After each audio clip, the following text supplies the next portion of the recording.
Aqui quem fala com vocês é o professor Marcos e hoje eu estou aqui para passar para vocês a segunda parte da correção dos nossos exercícios, né? Vamos partir aqui da questão 2, onde paramos, pois seria necessário que nós que tivesse disponibilizado a parte 2 do material que vai tratar aí das questões de descartes para frente, né?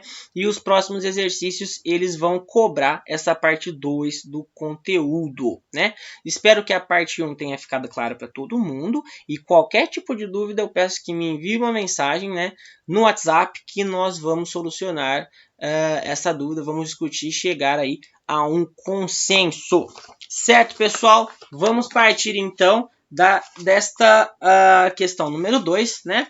As afirmações seguintes tratam do racionalismo do filósofo René Descartes.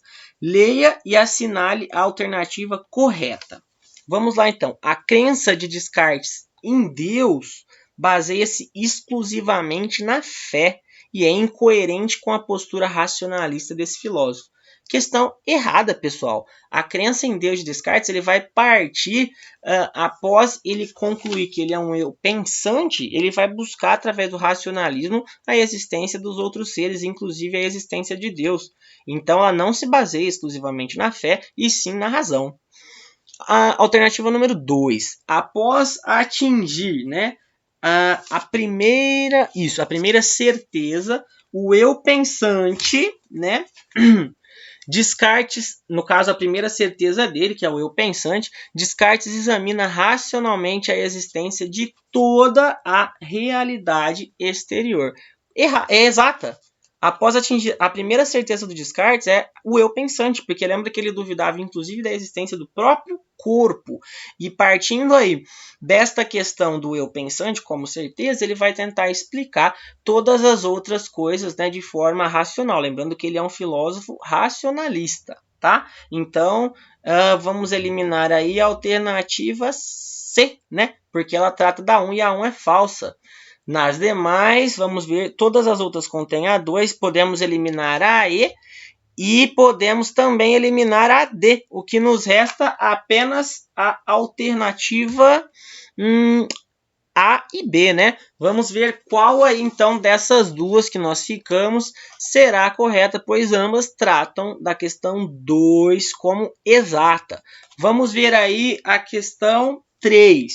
A filosofia de Descartes, ela despreza os conceitos matemáticos sob a alegação de que eles são produzidos pelos sentidos. Errada, pessoal. Convido vocês aí a irem até a página 274, tem um cantinho ali chamado de Para Ir Além. Inclusive vai ressaltar aqui, ó, a importância da matemática para Descartes.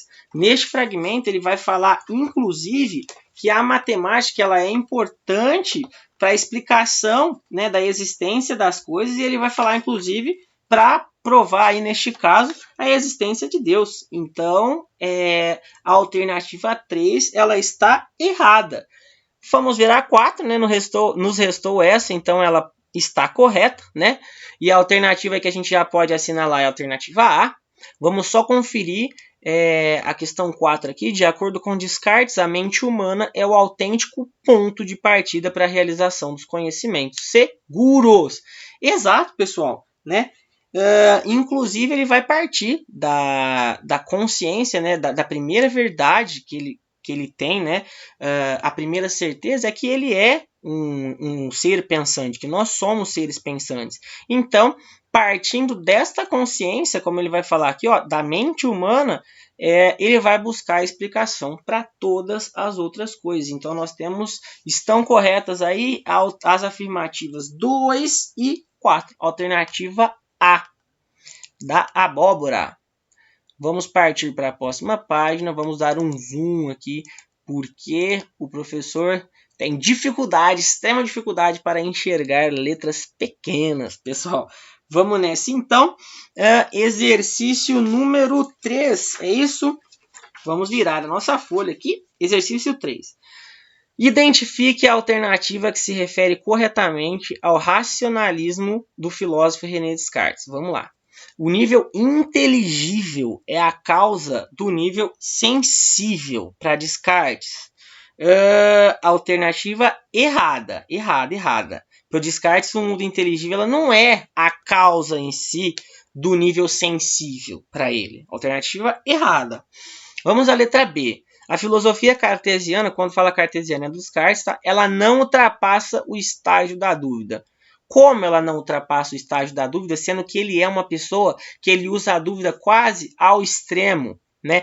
Principalmente naquela questão de duvidar da existência do próprio corpo, né? Então ela ultrapassa sim, porque ele chega à consciência de que ele é um ser pensante, né? Ou seja, ele superou essa questão, ele ultrapassou o estágio da dúvida e adquiriu uma certeza. Então, a alternativa B está errada. Vamos ver a alternativa C. A matemática é referência importante no racionalismo de Descartes. Alternativa corretíssima, pessoal. Convido de novo vocês a lerem o fragmento lá do Para Ir Além, da página 274. Ali ele vai ressaltar a importância, né, da matemática como referência no racionalismo cartesiano, no racionalismo de Descartes. Beleza, pessoal? Então, nós temos aí a alternativa C do cachorro. Vamos para a próxima, a questãozinha do Enem. Vamos ver o que ele traz para a gente aí. Um fragmento de texto, né? Para Platão, o que havia de verdadeiro em Parmênides era que o objeto do conhecimento é um objeto de razão e não de sensação. E era preciso estabelecer uma relação entre o objeto sensível ou material, que privilegiasse o primeiro, vamos ver qual era o primeiro, o primeiro em detrimento do segundo. Ok, lenta, mas irresistível, a doutrina das ideias formava-se em sua mente. Pessoal, nós mudamos de autor, aqui a gente vai falar de Platão, tá? E o Platão, ele é o filósofo do inatismo, né? Ele falava que o conhecimento ele era inato, o ser humano ele já nasce com o conhecimento, né? E ele é um filósofo racionalista. Vamos ver aí então quais são as alternativas que ele nos dá. De acordo com o texto, como Platão situa-se diante desta relação. É isso, né? Vamos lá então. O texto faz referência à relação entre a razão e sensação. Um aspecto essencial, né? A gente pulou esse pedacinho das ideias de Platão. E aí sim, de acordo com o texto, como Platão situa-se diante desta relação. Vamos lá então, pessoal.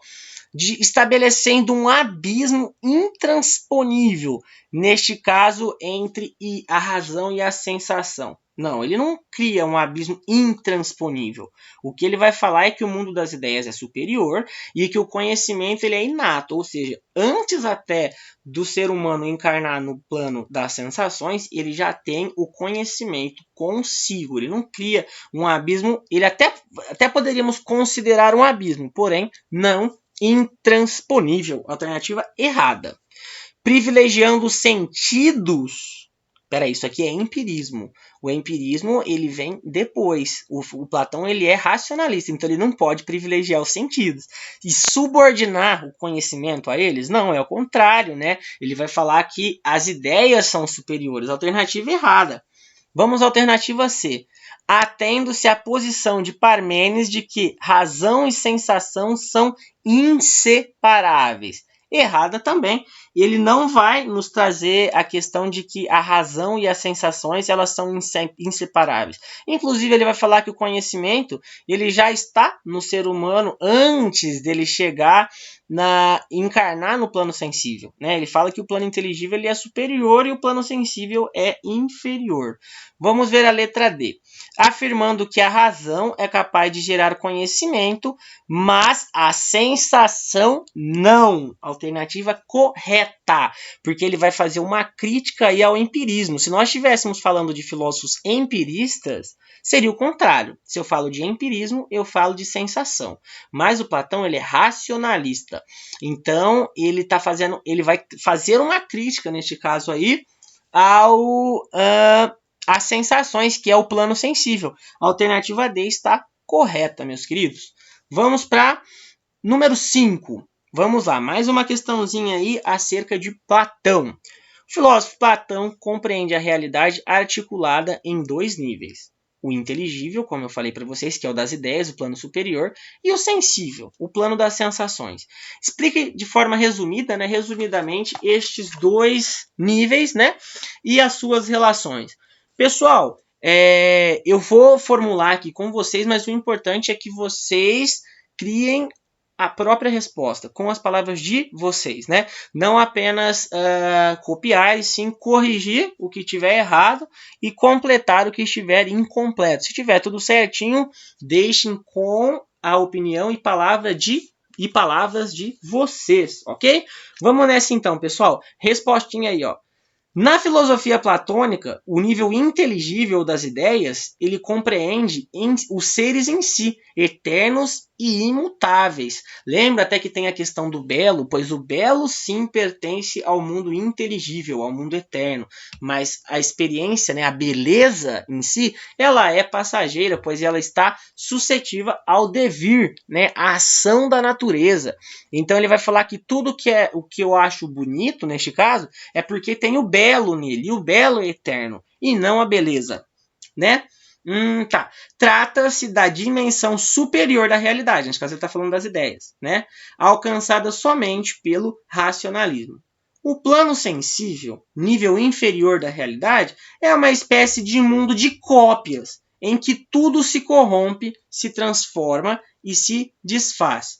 O nível sensível da realidade é composto por reproduções imperfeitas, olha, não são iguais, das ideias dos seres inteligíveis, né?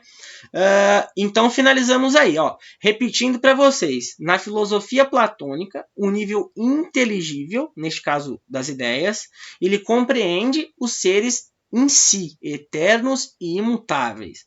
Trata-se da dimensão superior da realidade, alcançada somente pelo racionalismo.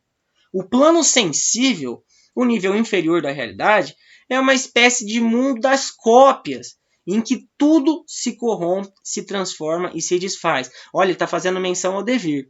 O nível sensível da realidade é composto por reproduções imperfeitas das ideias dos seres inteligíveis. Fechamos a nossa questão 5.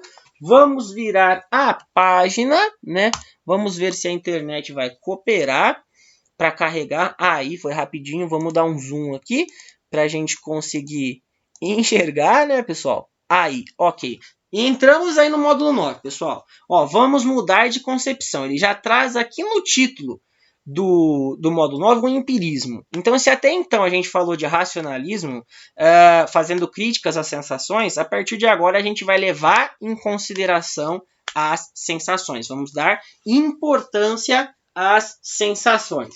Então vamos lá. Explique a crítica de Locke, né, do filósofo John Locke, ao inatismo defendido pelos racionalistas. Inatismo, pessoal, é você já nascer com conhecimento. Como a gente vai falar de empirismo, a gente vai falar que você adquire o conhecimento pelas sensações. Você não nasce com o conhecimento. Então ele vai fazer uma crítica a isso. Então vamos lá. Para o inatismo, os conteúdos do saber estão desde o princípio na mente humana. Os seres humanos já nascem com conhecimento. Já os racionalistas, eles defendem o inatismo mediante a observação de um suposto consenso universal acerca de princípios teóricos e práticos entre os seres humanos. Princípios teóricos são os da lógica, como as sensações, aliás, como as noções de identidade e da não contradição. Princípios práticos são referentes a valores morais que regulamentam a vida em sociedade. Sob a ótica racionalista, esses princípios teóricos são inatos e estão presentes em todas as mentes humanas.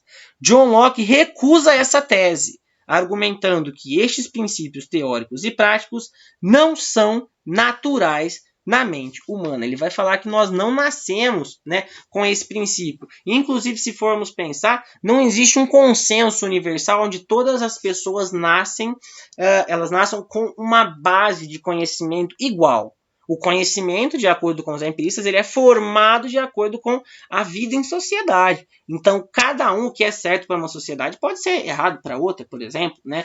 Nós não temos uma base comum, não nascemos aí com um conhecimento comum a todo mundo, né? No mundo inteiro, de acordo com a teoria empirista. Vamos aí, questãozinha da UFO. Vamos lá então, pessoal. O texto a seguir comenta a correlação entre as ideias e impressões de David Hume. Vamos lá então. Em contrapartida, vemos que qualquer impressão da mente ou do corpo é constantemente seguida por uma ideia que a ela se assemelha, e da qual difere apenas nos graus de força e vividez. A conjunção constante de nossas percepções semelhantes é uma prova convincente de que umas são as causas das outras. Vamos lá então, pessoal. Assinale a alternativa que, de acordo com Hume, indica corretamente o modo como a mente adquire as percepções denominadas ideias. Vamos lá. Lembrando que o Hume ele também é empirista, então o que falar de conhecimento anterior, conhecimento inato, nós devemos descartar. Então vamos lá, letra A. Todas as nossas ideias são formas a priori da mente. Ó, já matamos aí, já eliminamos aí, essa questão está errada. Porque se ele é empirista, como que ele vai considerar que as nossas ideias elas são uma forma a priori da mente? E mediante essas ideias nós organizamos as respectivas impressões na experiência. Se ela está falando que as ideias vêm antes, os empiristas vão falar que não. A gente adquire esse conhecimento por meio da vivência, né? E aí sim, por meio das sensações e da experiência, nós vamos construir, né, o nosso conhecimento. Vamos ver a letra B. Todas as nossas ideias advêm das nossas experiências. Opa, beleza. E são cópias das nossas impressões, as quais sempre antecedem as nossas ideias. Nós já mataríamos a questão aqui, ó, em todas as ideias elas vêm, nesse caso, das nossas experiências. Se eu estou falando de um filósofo empirista, eu estou falando sim que as nossas ideias, o nosso conhecimento, né, e as ideias, elas são adquiridas por meio das experiências. A alternativa correta, letra B da barriga, né, pessoal? Alternativa corretíssima. Vamos aí agora para a próxima página, 284, né? Correto? Vamos lá, carregando. Olha, uma questãozinha da Unicamp. Vamos aumentar, vamos ampliar aqui, senão a gente não consegue ler. Ok, vamos lá. Unicamp. A maneira pela qual adquirimos qualquer conhecimento constitui suficiente prova de que não é inato. Olha, uma crítica aí ao inatismo, né, que a gente trouxe lá nos racionalistas. O Locke ele é empirista, então ele vai fazer mesmo uma crítica a isso. Então, o que estiver falando aí a respeito do que o conhecimento ele não é inato, nós podemos considerar e analisar. Vamos ver aí. O empirismo, corrente filosófica da qual Locke fazia parte, né, afirma que o conhecimento ele não é inato, pois a sua aquisição deriva da experiência. Corretíssimo! Ele fala que nós não nascemos com o conhecimento. A gente adquire o conhecimento, né, por meio das experiências. Façam uma divisão na mente de vocês. Racionalistas, existe o inatismo, o conhecimento já nasce com a gente.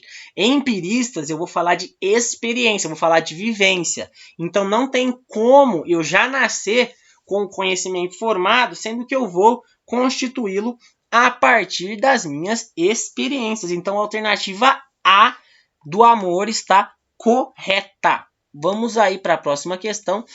Outra questãozinha do Enem. Vamos lá. Texto 1. Experimentei algumas vezes que os sentidos eram enganosos, e é de prudência nunca se fiar inteiramente em quem já nos enganou uma vez. Descartes. Olha, o Descartes, olha o que ele trouxe para nós. Ele trouxe um comparativo. Ó, vamos olhar que o texto de baixo é um texto do Hume. Então, o de cima, ele vai estar falando de um filósofo racionalista. Ele está criticando os sentidos. Ele está falando que os sentidos eles eram enganosos. Se fossem os empiristas falando isso, eles iam valorizar os sentidos e as experiências, mas o Descartes ele é racionalista, então ele está fazendo uma crítica aos sentidos. Vamos ver o texto 2, vai falar agora de um filósofo empirista. Sempre que alimentarmos alguma suspeita de que uma ideia esteja sendo empregada sem nenhum significado, precisaremos apenas indagar, questionar, de que impressão deriva essa suposta ideia. E se for impossível atribuir-lhe qualquer impressão sensorial, isso servirá para confirmar a nossa suspeita. Como Hume ele é empirista, ele vai valorizar a impressão sensorial. Se não for possível atribuir isso a esta questão, ele já fala que isso já servirá para confirmar a nossa suspeita. Vamos analisar as questões aí então. Nos textos, ambos os autores se posicionam sobre a natureza do conhecimento humano. A comparação dos excertos permite assumir que Descartes e Hume. Vamos ver aí. Nós estamos falando de vertentes totalmente diferentes, tá, pessoal? Defendem os sentidos como critério originário para considerar um conhecimento legítimo.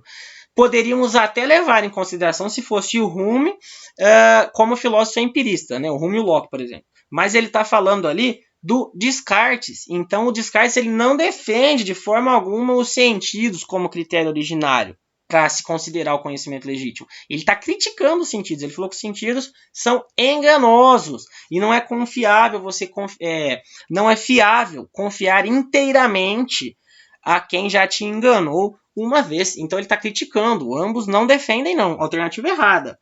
Vamos para B. Entendem que é desnecessário suspeitar do significado de uma ideia na reflexão filosófica e crítica. Peraí. Desnecessário suspeitar do significado de uma ideia? Não. Alternativa errada. Não é desnecessário, sim necessário. Vamos partir para a letra C do cachorro. São legítimos representantes do criticismo quanto à gênese do conhecimento. Poderíamos até ficar em dúvida aí, quando ele fala de criticismo, mas não, alternativa errada, eles não são legítimos representantes do criticismo. Locke é um legítimo representante do racionalismo e Hume do empirismo, por isso que é importante saber a qual vertente de pensamento filosófico os filósofos pertencem. Letra D. Vamos lá. Concordam que o conhecimento humano é impossível em relação às ideias e aos sentidos? Não, errada.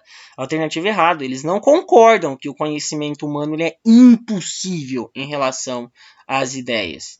Alternativa errada. Nos restou então a letra D, a letra E, Vamos ver aí. Atribuem diferentes lugares ao papel dos sentidos no processo de obtenção de conhecimento. Exatamente. O Hume vai levar, sim, em consideração os sentidos e o Locke, o Descartes, ele está fazendo uma crítica falando que os sentidos eles são enganosos. Então, eles atribuem, sim, diferentes lugares ao papel dos sentidos, tá? No processo de obtenção do conhecimento.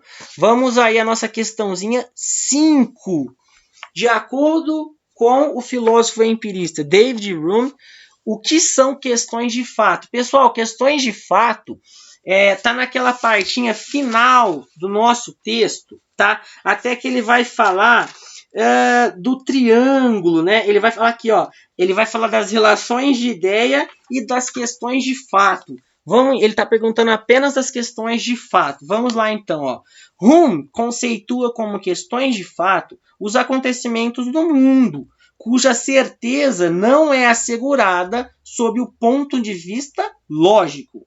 As questões de fato não são demonstrativamente certas, diferentes, por exemplo, até que ele fala lá da relação de ideias, que ele fala da matemática, que o triângulo, em qualquer lugar que você for falar de um triângulo, ele vai ser construído por 3 retas que vai formar 3 ângulos. As questões de fato, elas são diferentes disso. Quando nos referimos a uma questão de fato do passado, baseamos nossa declaração naquilo que apresentamos com os nossos sentidos e que ficou retido em nossa memória. Tratamos, assim, de questões de fato específicas, como ontem houve um temporal e que efetivamente são comprovadas. Tá? Convém notar, contudo, que o fenômeno registrado poderia muito bem não ter acontecido. Não seria absurdo se, no dia de ontem, não tivesse chovido. Ótima definição. Fechamos aí de forma resumida nossa questão, tá, pessoal? Se necessário, então, pausem o vídeo, voltem um pouquinho, escutem o áudio aí de novo, tá? E aí formulem a questão de vocês. Se vocês acharem necessário, e que eu acho que é muito importante, esta parte ela vai estar aqui, ó, no finalzinho da página 277 e ali na página 278. Beleza, pessoal? Vamos para a próxima página. Vamos lá, eu acho. Agora é o para conferir, né? Página 285, é isso? Exatamente. Vamos aí ao nosso para conferir. O para conferir ele está mais simples, né, do que as questões anteriores. Dá para ver aqui que são questões bem menores. Vamos ver aí. A definição tradicional de conhecimento define-o como uma crença justificada e mentirosa? Não. Ilusória, se ele está falando de conhecimento, como ele está falando de ilusão? Imaginária? Não. Verdadeira? Sim, a gente está tratando de conhecimento, nós estamos tratando de formas de se obter o conhecimento e nós estamos em busca desse conhecimento que é a verdade. Então ele é uma crença justificada e verdadeira. Lembrem-se que ele fala que uma crença justificada e verdadeira é uma forma de você provar. Uma crença justificada, uma crença comprovada é uma forma de você atingir o conhecimento. Questãozinha que está perguntando lá do início, né? Questão do módulo 7, lá do início da nossa teoria. Aqui agora ele vai trazer uma questão do módulo 8, vai trazer a questão dos empiristas, né? Aliás, questão número 2 dos empiristas. Empiristas posicionam-se de maneira diferente em relação ao que, pessoal, muito tranquilo. É só a gente pensar, do que nós estamos falando? Nós estamos falando de racionalistas e empiristas. Nós estamos falando de pontos de vista diferentes sobre a obtenção do conhecimento, né? Nós não citamos aqui de forma direta a ética, política, ao amor e ao mito. Nós estamos falando o tempo todo de conhecimento. Pessoal, a questão 3 é só interpretar. O que nós temos aqui? Os 5, 1, 2, 3, 4, 5 sentidos: visão, olfato, paladar, o tato e a audição. Se eu estou falando de sentidos, pessoal, se eu falo de sensações, qual que é a vertente do pensamento que até agora há pouco estava falando da questão das sensações, das experiências, né, dos sentidos? Vamos ver aqui. A imagem associa-se mais diretamente a qual perspectiva filosófica? Muito tranquila. Racionalista, ela critica os sentidos que eles são enganosos, né? Ascética, não. Contemporânea, não. Ontológica, nós vimos lá atrás.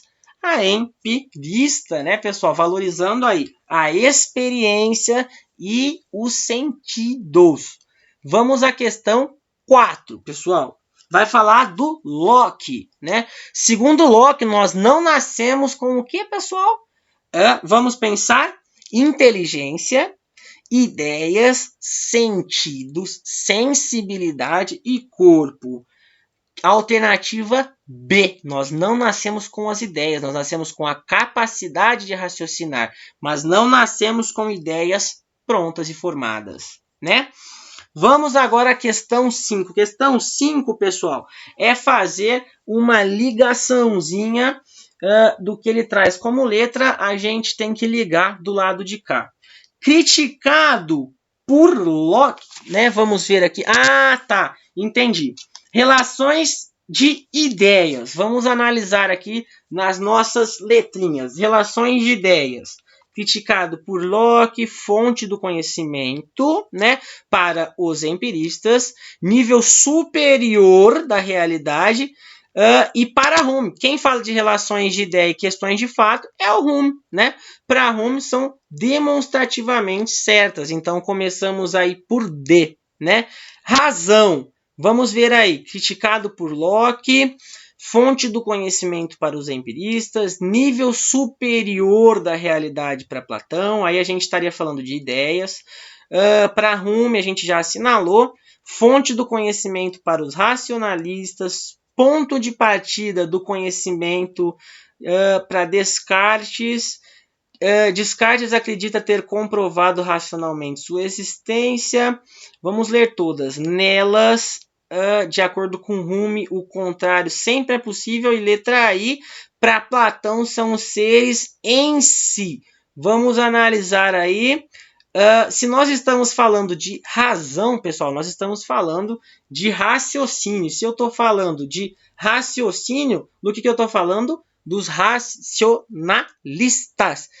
Aqui, ó, fonte do conhecimento para os racionalistas. Eles não vão buscar tudo, né? Todas as formas de explicação por meio da razão. Então, a gente tem a letra E. Vamos ver aí, sentidos, criticado por Hume. Os sentidos está fácil, né? Fonte do conhecimento para os empiristas. Para ele vai estar falando da razão, que é para os racionalistas, e para outros ele vai estar falando dos empiristas. Então temos até então D, E e B. Vamos agora para Deus, né? Vamos lá. Analisando aqui as que nós já lemos todas, vamos ver aqui mais compete. Tá. O único que fala de Deus, pessoal. Quem que foi que a partir da sua consciência, do eu pensante, ele vai lá e vai tentar explicar de forma racional a existência de Deus? Descartes. Então, letra G, olha lá. Descartes acredita ter comprovado racionalmente sua existência. Por meio, né, daquela primeira certeza, ele vai buscar explicar de forma racional todas as outras coisas, inclusive a existência de Deus, a existência de forma racional a existência de Deus, ok? Então temos D, E, B e G. Agora nós vamos para inteligível. Vamos analisar aí. Se eu estou falando de inteligível, eu estou falando do nível das ideias. E quem fala, aliás, do mundo das ideias, perdão. Se eu estou falando do mundo superior e se eu estou falando do mundo das ideias, eu estou falando de Platão, né? Então vamos ver aqui qual que vai falar. E ele está falando do nível superior, né? O nível inteligível é superior e o nível sensível é o inferior. Alternativa C, né? Nível superior da realidade para Platão. Então ficou até então D, E, B, G, C. E agora vamos para questões de fato. Se ele está falando de questões de fato, novamente ele vai falar né, da questão aí do Hume, né? O Hume, ele fala das questões de fato e das relações de ideias. Nas questões de fato, pessoal, como eu disse para vocês, ela vai estar lá no finalzinho do texto, ela vai falar que tudo a respeito da questão de fato, todo o contrário daquela questão é possível. E a alternativa que nós temos aqui que nos diz isso é a letra H, né? Então, aqui a letra H, nelas, de acordo com o Hume, o contrário sempre é possível. Passamos aí agora para ideias. Pessoal, se eu estou falando de ideias, eu falei de inteligível, né? Quem que é o cara que está falando aí do mundo das ideias? É Platão. E se eu já liguei a primeira alternativa de Platão, olha lá a letra I. É a outra letra que vai estar nos falando, além da letra C, acerca de Platão. Para Platão, são os seres em si, as próprias ideias, né? O eu pensante, pessoal. Quem será, né, que fala aí do eu pensante? Vamos ver aí, vamos analisar. O eu pensante de quem que é essa primeira certeza, pessoal? Qual que é o ponto de partida do Descartes, o filósofo que ele duvida até da existência do próprio corpo, e aí ele fala, mas a primeira certeza que eu tenho é que eu sou um eu pensante. Exatamente. Então nós temos a letra F, ponto de partida do conhecimento para Descartes. Por último, né, nos sobrou aí o inatismo lá, quem faz a crítica para ele sobrou a letra A, que é o Locke falando que o conhecimento ele não é inato, o ser humano não nasce com o conhecimento junto a ele, né? Ele vai formar esse conhecimento aí por meio da sua vivência por meio das suas experiências, tendo em vista que ele é um filósofo empirista. Pessoal, fechamos todas as questões, tá? Eu espero que todos aí tenham compreendido, tá? Peço que vocês leiam o nosso capítulo, que vocês tentem sim fazer as questões e procurar refletir aqui junto com a nossa aula em cima de cada questão, onde estão os possíveis erros ou as questões que não ficaram completas. Ok, meus queridos? Então, eu agradeço a atenção de todos, tá? E até a próxima aula. Espero que todos tenham gostado. Fiquem com Deus. Tchau, tchau.